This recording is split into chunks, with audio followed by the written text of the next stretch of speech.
In 1974, a little-known game by the name of Dungeons & Dragons appeared on the market. It was a tabletop RPG that allowed people to roleplay as a handful of classes and races that could be lawful, neutral, or chaotic.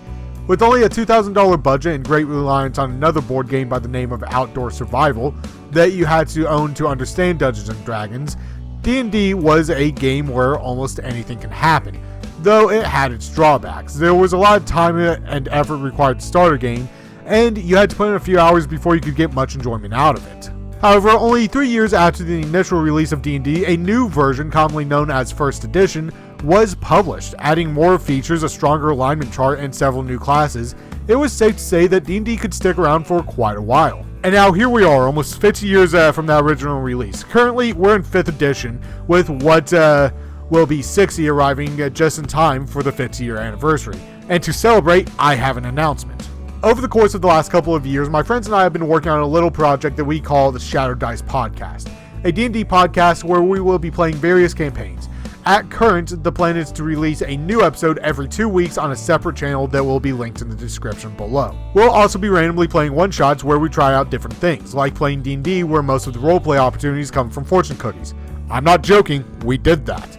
That episode, which will always be known as the Fortune Cookie episode, is live on our channel right now, alongside our first episode of our main campaign that takes place in the Victorian city of Bleakstone. And to introduce the premise, I'd like to introduce the campaign's DM, Gultair. Bleakstone, a city and an empire upon the edge of a knife. Once, its problems seemed so mundane. Pirates on the coast, gangs roaming the streets. The average growing pains of a golden age. Now, that age lies shattered, enveloped by a plague of beasts. None know how this plague started, and none know how to end it. From torched streets to slaughtered farms, to disorderly imposing an order of their own, few remnants of the town's lost glory can be found. For when the world is full of beasts, the true monsters can be found. Thanks for showing up, Gultair. And to everyone else, over the course of the next few weeks, I'll be bringing you a new review each time I drop an episode weekly. After the first 4 episodes release, we will be shifting to the bi-weekly format. And without further ado, Dungeons & Dragons, the cartoon. Hey, look! A Dungeons & Dragons ride!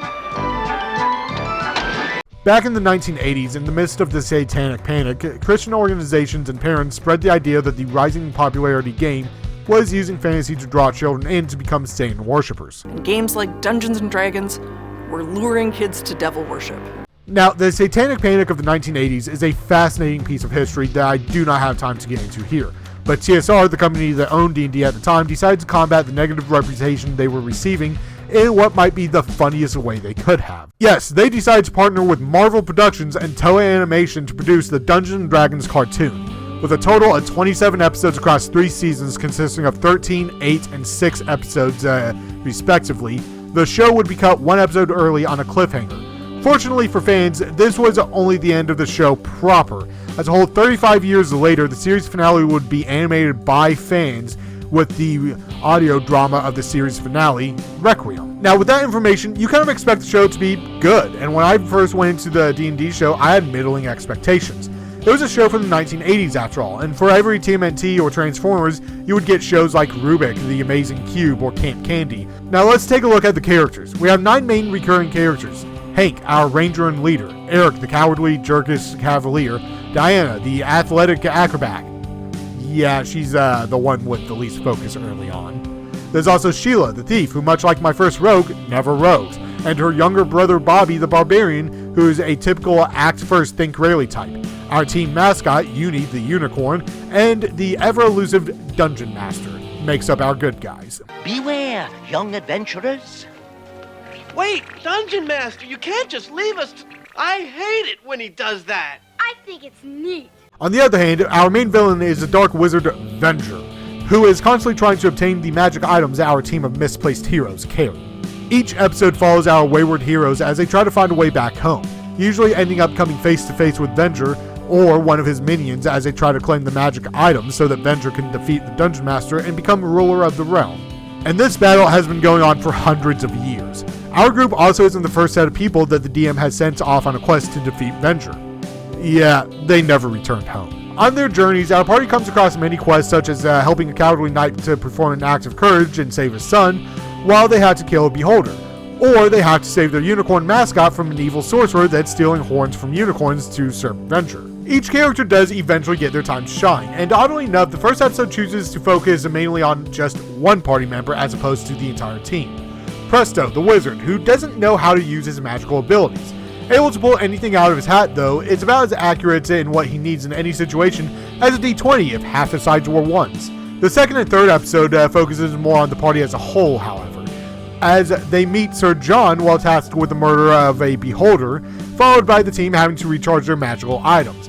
That episode actually introduces a staple in D&D, racism. How many dwarves does it take to change a light bulb? None! They can't reach it! They're not troll enough! And this is why you want a bard in your party. They can convince people of anything. But you do have to deal with the consequences of them trying to seduce the dragon on the way out.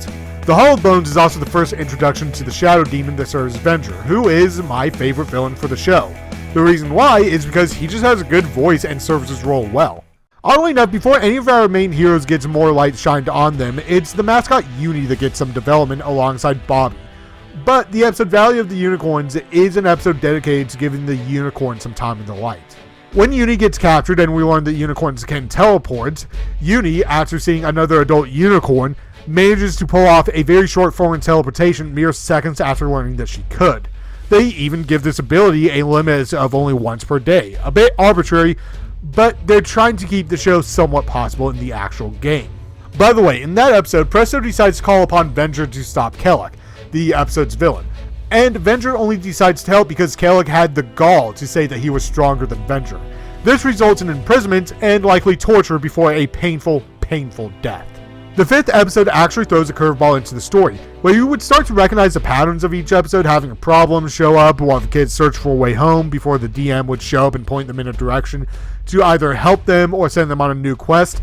Episode 5 actually starts with the Dungeon Master getting attacked, though things don't go the attacker's way. Well, I haven't done this in years. I'd almost forgotten how much fun this sort of thing can be. Oh great, God's cheating again. Foolish mortals, you know not the eldritch powers that I command. No, bad deal. Leave, now. So, as the series is establishing itself, they take a left turn and the DM gets captured. This leaves our party without any guidance, and whatever safety net they had because of him is now gone. Also, for some reason, they establish that the kids may understand other languages despite not actually knowing them. Our party does try to find the Dungeon Master, of course, though our cowardly cavalier bails on the team, leaving them one man down when they get captured. The kids end up mining in a cave system, while the resident mascot Uni, who we just learned could teleport daily, is thwarted by a wooden box. Now, if you're like me, at this point you'd be realizing that the continuity of the show probably isn't very good. But you'd be wrong. They don't give us a reason as to why Uni doesn't teleport out of the box. Stone didn't stop her earlier, so I doubt wooden sticks nailed together would. Instead of using a once-a-day cheat button, Uni stays trapped until Sheila swoops in and releases her. And I wanted to nitpick the non-existent use of teleportation, but 2 episodes later when Uni is captured again, Bobby tells Uni to teleport, specifically telling her that she can do it. Now, I'm definitely looking too deeply into this, but I'm betting this is supposed to be a signal to the audience that Uni is still inexperienced and needs to be pushed to her full potential. Regardless, the kids escape, meet up with Eric, and save the DM so they can return to the status quo for the next episode, with just a little bit more cheating from God. Don't even think about it. Continuing on, we get an episode where Eric, whose primary character traits are cowardice and his jerk behavior, gets cursed and becomes a bog beast or frog person. While on a lead to find their way home, this leads to everyone having the capability to actually return home for the second time in the series. But much like the first time, the party sets their goal aside to help out a friend, and in doing this, Eric manages to return to his human form by sacrificing his return home. Most episodes continue on the same story structure from here, either helping out a new ally or testing the party while usually focusing on at least one of the cast. Every once in a while, they even get close to returning home, but are always pulled back into the realm of Dungeons & Dragons. This show is fascinating to me. As someone who grew up in the early 2000s and was born late into the 90s, most of my early perception of TV was stuff like SpongeBob, Fairly OddParents, Jimmy Neutron, Johnny Bravo, Dexter's Lab, Powerpuff Girls, Courage the Cowardly Dog, and the Proud Family. Shows with either very loose continuity or continuity that didn't come into play very often. So when this show brings in continuity, even if it is spotty at times, I do find myself surprised as more serialized shows tend to come into existence in my mind around the time of Avatar: The Last Airbender, as it's one of the shows from my generation that focused on story. Not that it was the first, other shows had long storylines, after all, Teen Titans being an example of one that I actually watched a lot. And it's not like I hadn't experienced anime. I loved Pokemon as a kid, at least until Dawn showed up and I fell off. I also saw quite a fair amount of Yu-Gi-Oh! And my love, Digimon. And if I were to list all the story-driven anime we had easy access to over here, we'd be here all day. My point is, despite the shows I had access to, I rarely expect old shows from the 80s to be story-driven. Though that may be false, as I have rarely delved into the backlog of classic toy-driven shows. Anyway, if you're interested in this show at all, I would recommend tracking it down. The entire series is on YouTube, along with an audio drama of the final episode, and the fan-animated series finale.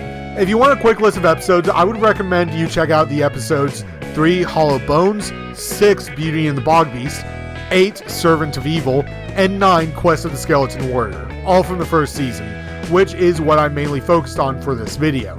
Oh, and for those wondering, Season 2 steps it up from Season 1, and my guess is that they had the same budget but decided to have fewer episodes so they could focus on making better episodes. Though I have no proof of this. Thanks for watching this video, and don't forget to check out the Shattered Dice podcast.